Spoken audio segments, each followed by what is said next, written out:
สำหรับวิธีการขยายดอกกระเจียวเนาะขยายพันธุ์ดอกกระเจียวเขาก็จะปลูกโดยการใส่หัวพันธุ์เนาะ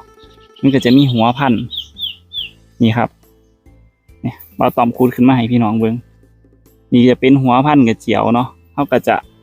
ตัดเอาส่วนนี้ออกอันนั้นคืออีหยังมันบ่ตอบ ตรงนี้มันจะเป็นเขาเอิ่นอีหยังล่ะบ่ต่ำกับบ่หูคือกัน หำ แต่ว่าส่วน บ้าหำน่ะมันข่อยหำข่อย แต่อันนี้มันหำ คล้ายๆไอ้กระชายอ่ะเอาไปกินก็ได้เนี่ยเฮาเด็ดออกเลยเนี่ยหอม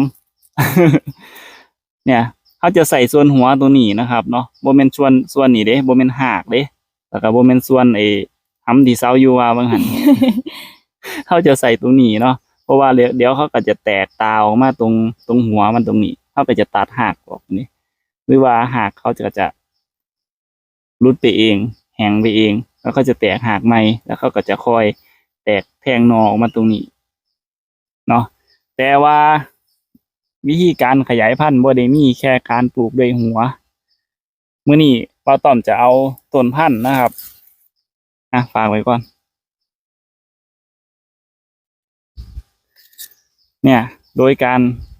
ขยายโดยการเอาต้นพันธุ์เนี่ยคือขุดออกจากดินเนี่ยเอาไปปลูกได้คือกันครับเดี๋ยวเขาก็จะแ